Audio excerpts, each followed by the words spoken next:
नमस्कार दोस्तों, Niket Shah plus YouTube channel में आप सभी का स्वागत है। दोस्तों मेरा नाम है निकेत शाह। दोस्तों आज के इस वीडियो में मैं आपको बताने वाला हूं कि जो कैपेसिटर रहता है ये डीसी सप्लाई को क्यों ब्लॉक करता है और एसी सप्लाई क्यों जाने देता है। एसी सप्लाई को जब भी कोई भी सर्किट में आप सीरीज में कैपेसिटर को लगाते ना तो ये होता है, एसी सप्लाई को जाने देगा लेकिन डीसी को ब्लॉक करेगा। तो इसके पीछे का रीजन क्या है, लॉजिक क्या है ना, इसको आज इस वीडियो में एकदम डिटेल में बताने वाला हूं। सबसे पहले शुरुआत करूंगा जो कैपेसिटर रहता है उसके अंदर क्या रहता है, ये कैसे काम करता है, और बाद में ये जो रीजन है डीसी को ब्लॉक करना, एसी को आगे जाने देना, इसको मैं डिस्कस करूंगा टेक्निकल तौर पर। तो याद रखिएगा, वीडियो अगर पसंद आता है तो अपने दोस्तों के साथ में जरूर शेयर करिएगा। तो चलिए वीडियो की शुरुआत कर लेते हैं। तो चलिए दोस्तों शुरुआत करते हैं कैपेसिटर से। हालांकि कैपेसिटर के बहुत सारे अलग अलग प्रकार रहते हैं। सबसे पहले तो हम लोग जानेंगे कि कैपेसिटर जो रहता है उसके अंदर क्या रहता है और ये कैसे काम करता है। ठीक है, तो कैपेसिटर दिखने में कुछ इस टाइप में रहता है। हालांकि अलग अलग प्रकार में अलग अलग आपको स्वरूप देखने मिलेंगे, लेकिन बाय डिफॉल्ट सबका काम एक ही के जैसा रहता है। ये ऊपर का कंटेनर है और ये नीचे के उसके पैर है, जिसमें एक लंबा एक छोटा है। जो लंबा वाला पैर है वो पॉजिटिव टर्मिनल रहेगा और जो छोटा वाला पैर है वो नेगेटिव टर्मिनल रहेगा। हालांकि कुछ कुछ कैपेसिटर्स में, सिरामिक कैपेसिटर्स वगैरह में पॉजिटिव नेगेटिव नहीं रहता है, उसको आप कैसे भी कनेक्ट कर सकते हो। लेकिन यहाँ पे एग्जांपल के तौर पे जो मैंने बताया वो नॉर्मल वाला कैपेसिटर बताया है, इसके लिए इसके अंदर पॉजिटिव नेगेटिव टर्मिनल है। हालांकि इस कैपेसिटर के अंदर की बात करें तो टर्मिनल से जुड़ा हुआ दो प्लेट्स रहता है। ये आप देख सकते हैं, ये एक प्लेट है, ये दूसरी प्लेट है जो टर्मिनल के साथ में अटैच्ड है। यानी कि जैसे ही आप सप्लाई दोगे टर्मिनल से सप्लाई अंदर जाएगा और इस प्लेट के ऊपर ये सप्लाई जाता है। ये प्लेट के आगे सप्लाई नहीं जा पाएगा डायरेक्टली। क्यों? क्योंकि आप देख सकते हैं यहाँ पे बीच में डाई इलेक्ट्रिक मटेरियल है। डाई इलेक्ट्रिक मतलब जहाँ से करंट पसार नहीं हो सकता है वो मटेरियल आपको डाई इलेक्ट्रिक मटेरियल कहता है। जैसे हवा हो गया, जेल हो गया, उस टाइप का कुछ मटेरियल रहता है। तो दो प्लेट रहती है आमने सामने, उसके बीच में कुछ नहीं रहता, हवा रहेगी या कुछ डाई इलेक्ट्रिक मटेरियल रहेगा और इससे बनता है कैपेसिटर। तो इतना तो समझ में आ गया, लेकिन तो करंट आगे बढ़ेगा कैसे? तो डाई इलेक्ट्रिक मटेरियल ऐसा तो क्या चीज़ करता है जिसके जरिए करंट आगे बढ़ता है? तो हालांकि इसका टेक्निकल अगर मैं वर्किंग बताऊं तो जैसे ही सप्लाई आप भेजते हो कैपेसिटर की तरफ, कैपेसिटर का जो मेटालिक प्लेट है वहाँ पे सप्लाई जो चार्ज रहता है, इलेक्ट्रिक चार्ज रहता है, वहाँ पे जमा हो जाता है। क्योंकि उसको डायरेक्टली आगे जाने का रास्ता नहीं रहता है, इसलिए यहाँ पे जमा होते रहता है। यहाँ पे पॉजिटिव चार्ज आ गया, यहाँ पे नेगेटिव चार्ज, और बीच में बनता है इलेक्ट्रिक फील्ड। और इसी तरीके से बनता है, इसी तरीके से काम करता है हमारा कैपेसिटर। हालांकि ये इलेक्ट्रिक फील्ड को आप एक तरीके से बोल सकते हो चार्जिंग ऑफ कैपेसिटर, यानी जैसे बैटरी चार्ज होती है ना, वैसे ये कैपेसिटर चार्ज हुआ है। लेकिन उसकी जो कैपेसिटी रहती है वो बहुत ही टेम्पररी, बहुत ही कम समय के लिए, एक क्षणिक भर उसकी कैपेसिटी रहती है।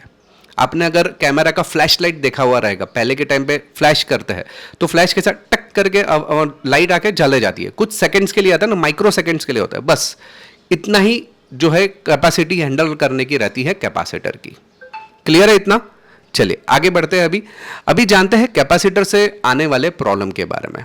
प्रॉब्लम समझने से पहले जानकारी के लिए बता दूं, हम लोग ना ऑनलाइन में भी काफ़ी सारे कोर्सेज चालू कर दिए।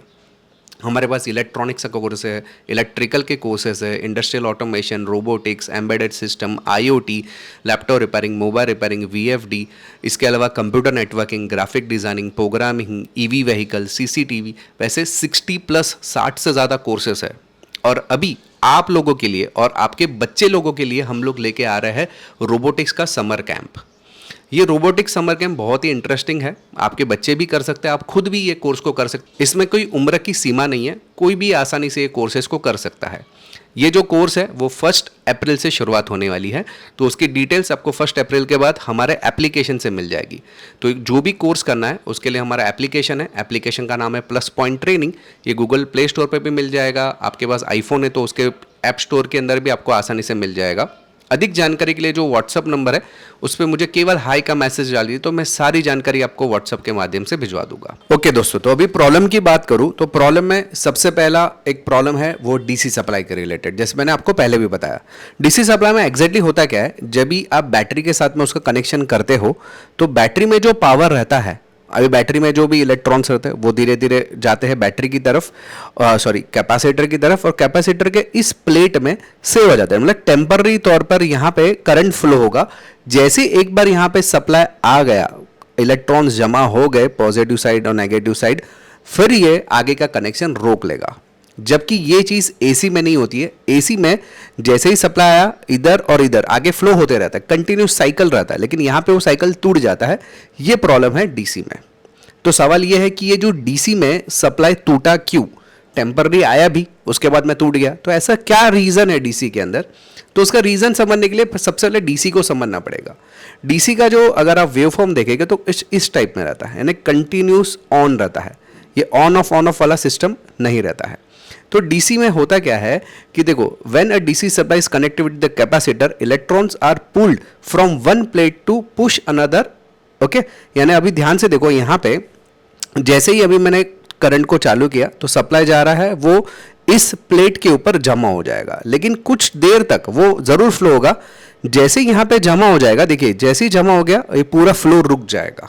इसका मतलब क्या है कि जैसे ही सप्लाई यहाँ से आया, इलेक्ट्रॉन्स यहाँ पे आ गया, जमा हो गया, एक टाइम पे ऐसा हो जाता है कि ये दोनों का वोल्टेज सेम हो जाएगा, फिर आगे जाने ही नहीं देगा इसको, क्योंकि आगे कुछ डिफरेंस ही नहीं है ना।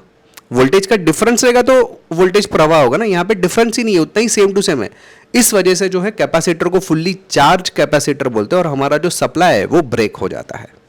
एग्जाम्पल में बताता हूँ, अभी देखो यहाँ पे एग्जाम्पल, जैसे ही मैंने जोड़ा यहाँ पे कैपेसिटर चार्ज हुआ और मान लो ये ऑन करके इसी कैपेसिटर को मैंने लोड के साथ में कनेक्ट कर दिया ना, तो जितना इसकी चार्जिंग की कैपेसिटी थी उतना चार्ज हो गया।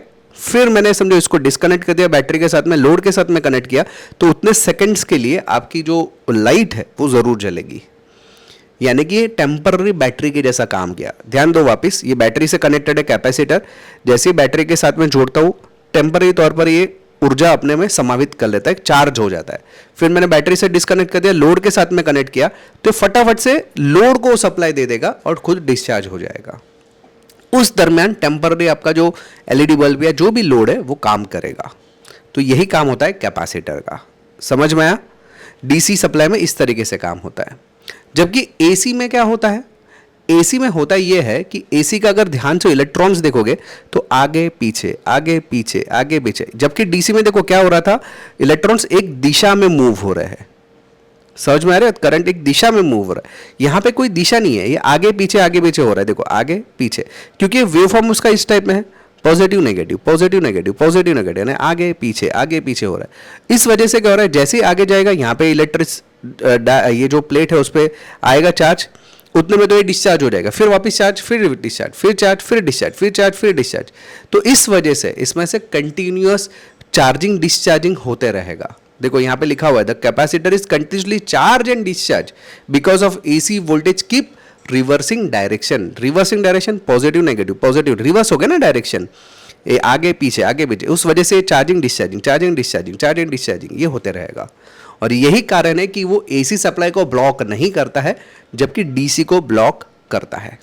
तो आई होप कि दोस्तों आपको समझ में आ रहेगा कि क्यों डीसी ब्लॉक होता है हमारे कैपेसिटर में। लेकिन उसको पैरेलल में लगाओगे ना तो डीसी ब्लॉक नहीं होगा। जनरली हम लोग पैरेलल में यूज़ करते हैं कैपेसिटर को, अगर डीसी सप्लाई रहेगा तो याद रखिएगा, अगर आपको रोबोटिक्स सीखना है आपके बच्चे के लिए या खुद के लिए तो बहुत ही अच्छा मौका है। 1 अप्रैल से रोबोटिक्स समर कैंप का बैच चालू हो रहा है, उसको आप ज्वाइन कर सकते हो।